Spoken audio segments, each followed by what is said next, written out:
Bonjour. Bonjour, à vous la parole. Ok. Merci. La migration et le patrimoine linguistique. Donc, le point de départ de ce travail a été la réalisation d'une recherche sur l'expérience plurilingue et le changement de langue chez quelques écrivains. En effet, notre intention est d'exploiter le concept de langue et de mobilité chez les écrivains du bassin méditerranéen, vu le peu de travaux sur la langue et la mobilité en contexte tunisien en sociolinguistique. Voilà pourquoi notre objectif à travers ce travail est de nous intéresser à ces expériences langagières et ces mobilités tant sur le plan linguistique que identitaire. À cet égard, on propose donc ce plan de travail.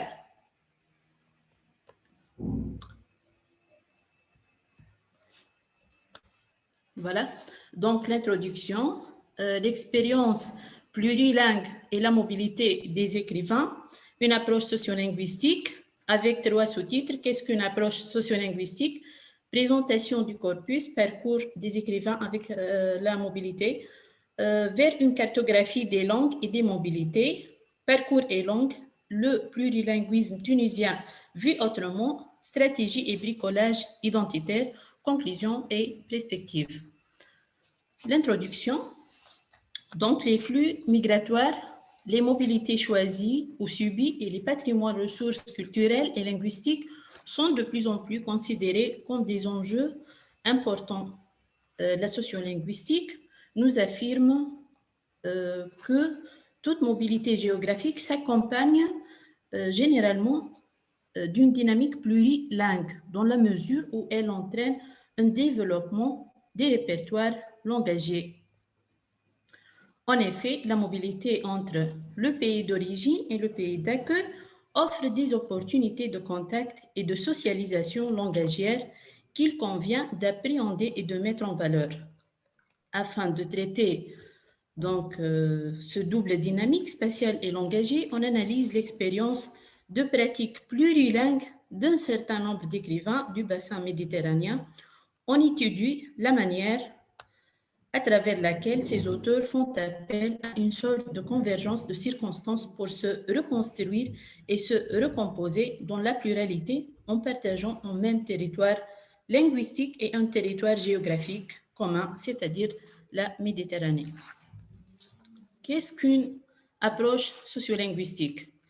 Dans une approche sociolinguistique, tout ce qui est social est linguistique et tout ce qui est linguistique procède d'une dynamique sociale. Sur un plan anthropologique, les pratiques linguistiques que l'on nomme traditionnellement les langues sont des faits sociaux totaux. Réciproquement, la langue est en lien direct et d'une manière indissociable avec l'ensemble des pratiques sociales et la société se trouve partout dans la langue. C'est pourquoi nous pouvons affirmer que les phénomènes et les pratiques linguistiques sont avant tout des phénomènes et des pratiques sociaux. Les langues ne sont pas des codes que nous mettons en usage, mais ce sont avant tout des pratiques sociales à travers desquelles nous construisons des codes. Ainsi, dans une approche sociolinguistique, le rapport hiérarchique se trouve inversé entre le social et le codique. Pour nous, la sociolinguistique n'est ni une interdiscipline, ni un regard sociologique sur les langues, ni une discipline adossée à la linguistique.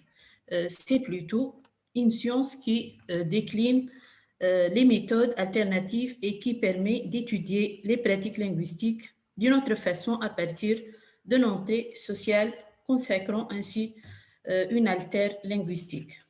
Passons à la représentation du corpus. Donc, on a choisi 3 romans. Le premier, Les Prépondérants, est un roman de Hedi Kaddour. Ce roman a été publié en 2015 aux éditions Gallimard. Il a remporté le Grand Prix du roman à l'Académie française la même année. Donc, le deuxième roman, Derrière la ligne bleue, de Amel Shrif.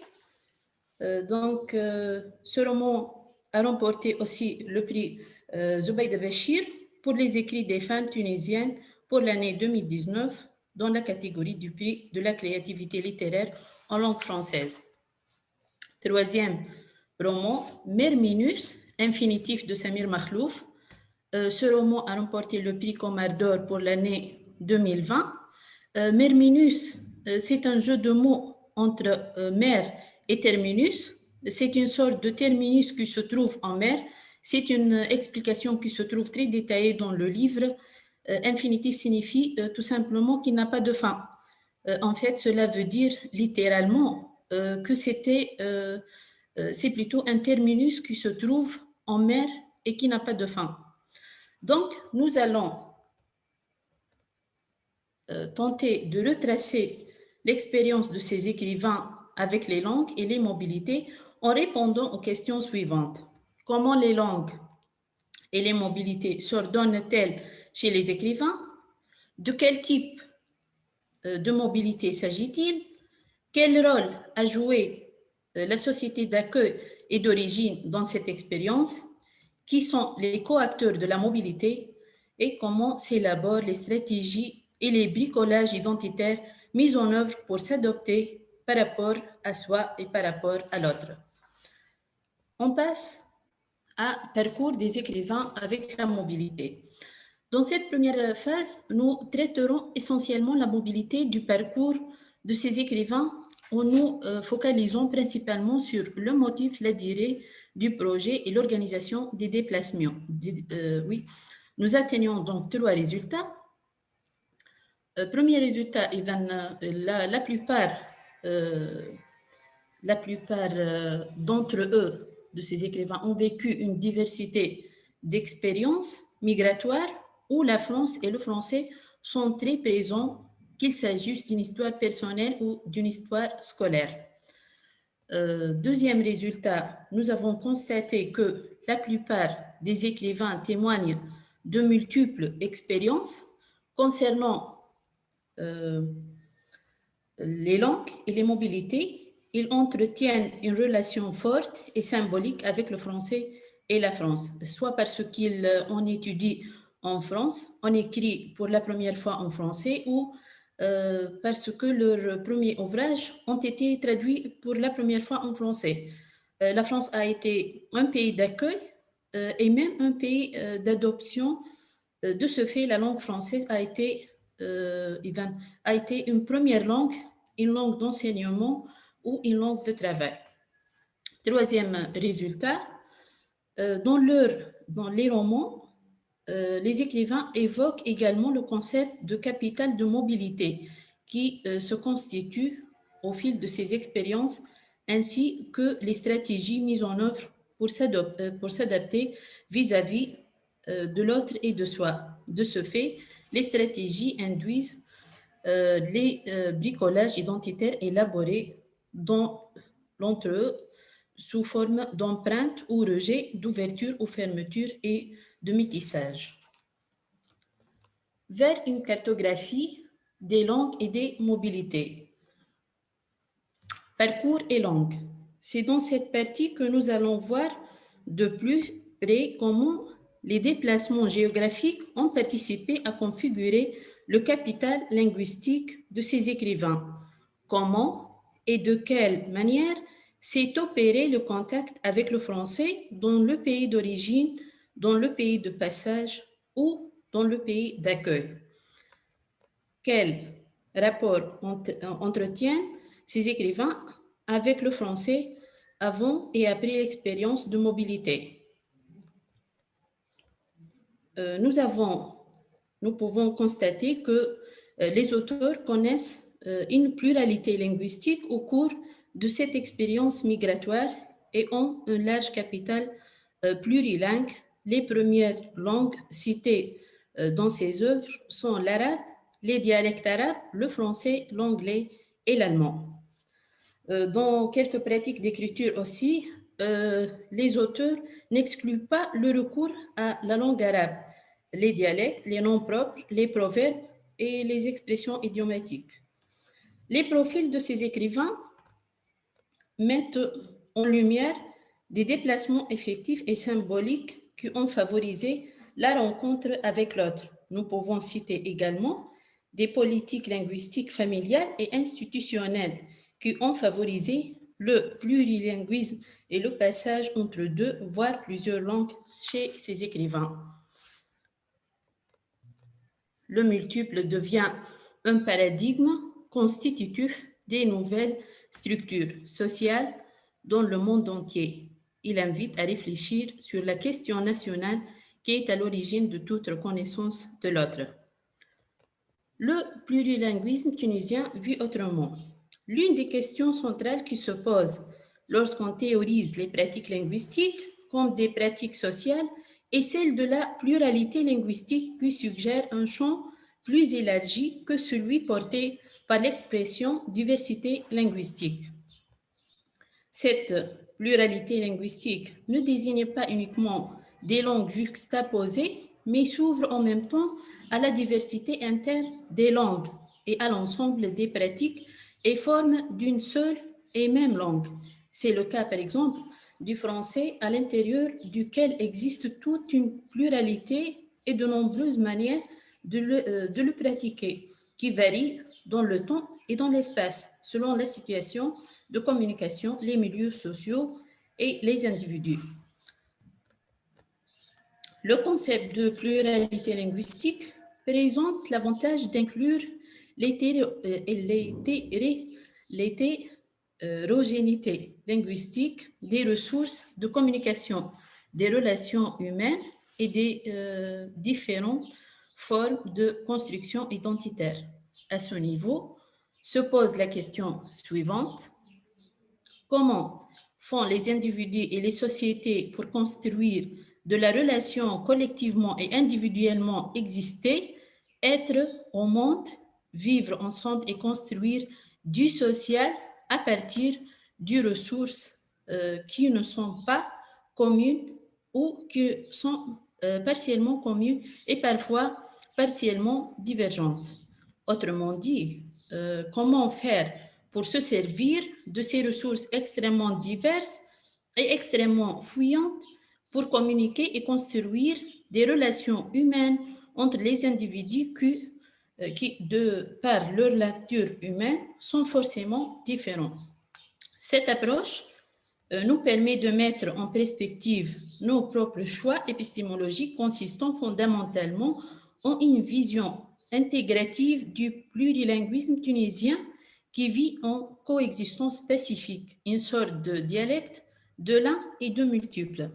La pluralité nous amène à repenser le rapport à l'autre, mais aussi à repenser ses propres conceptions de la mobilité.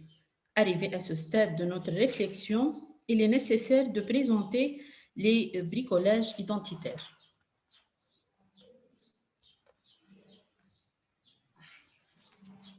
La mobilité, certes, la transmission n'est pas toujours aisée, notamment dans des contextes où les politiques linguistiques en place consacrent la hiérarchisation des langues et ne facilitent pas, voire n'autorisent pas l'utilisation de toutes les ressources linguistiques en présence. Différents contextes pourraient être problématisés autour de ces questions de la migration, du plurilinguisme et des identités linguistiques collectives. On esquisse donc un état de lieu de la question de l'identité linguistique chez les migrants. Les choix des écrivains ont été déterminants dans leur vie ainsi que dans l'expérience d'écriture menée. La mobilité forcée ou choisie leur a permis de porter un autre regard sur leur propre culture et leur langue dans le dialogue et non pas dans le conflit avec d'autres langues et notamment le français. Dans la pratique de la littérature, on poser les questions, quelles sont justement les stratégies auxquelles recourent ces écrivains, comment c'est négocier le bricolage identitaire entre les langues et les cultures. L'écriture permet la cohabitation des deux cultures, la culture française et la culture tunisienne. qui sont présentes physiquement, sentimentalement et géographiquement chez les écrivains. Nous pouvons dire que l'écriture a aidé ces écrivains à apaiser la douleur de l'exil et de l'éloignement. C'est une écriture et résilience qui leur permet de recourir à des stratégies où le lien entre soi et l'autre se fait dans le métissage et où les frontières deviennent fluides. On arrive à la conclusion. Donc, cette étude tente de faire la lumière sur l'expérience plurilingue et la mobilité de quelques écrivains. Ces expériences mettent en valeur les locuteurs, acteurs qui agissent sur la ou bien les langues par l'imaginaire et les créativités et donnent forme à des sensibilités et des souvenirs qui constituent une multitude de voix favorisant le contact avec l'altérité. La littérature nous offre une image de la Tunisie pluriculturelle et plurilingue dans toute sa profondeur anthropologique. Derrière une unicité apparente, peut-être, la Tunisie présente une entité identitaire fondée sur des réalités socioculturelles et linguistiques, récusant toute représentation unique et unitaire, unie et uniforme. La Tunisie est une aire géographique vaste au plan socio-symbolique. La littérature issue de l'immigration en France et l'écriture tunisienne donnent toute son ampleur à un imaginaire collectif qui sous-tend un acte créatif subtil dans les nouvelles productions émergentes. Le sentiment d'être tunisien n'est pas un fait acquis transcendant tout lieu ou tout temps, ou par un retour au passé pour se fixer dans une identité immuable vers un produit purifié en son essence. L'identité subit donc l'histoire qui continue son cours, se transforme par toutes les mutations de la société tunisienne. Les romans soumis à notre analyse examinent le rapport dialectique entre les deux pays, la Tunisie et la France, qui maintiennent leur lien par une longue histoire. Les écrivains décrivent la Tunisie comme ce continuum historique des civilisations qui se sont succédées, mais aussi qui se sont construites à partir des processus d'hybridation, ce mixage des langues et des pratiques langagières et symboliques. Donc, ce pays ne reste pas en dehors des influences internationales par sa volonté de reconstruction identitaire et de réconciliation avec le passé. Cette littérature émergente récuse les oppositions binaires, les dualités français-tunisiens, musulmans, chrétiens, africains, européens, étrangers, nationaux, etc., qui n'ont pas de sens dans l'ère de la mondialisation, dans une société en pleine quête d'elle-même d'une rive à l'autre. La fiction, donc, contribue à construire un passé commun par la reconnaissance des valeurs et des codes d'une identité collective maintenue par le culte de la mémoire, mais elle contribue aussi à construire le futur.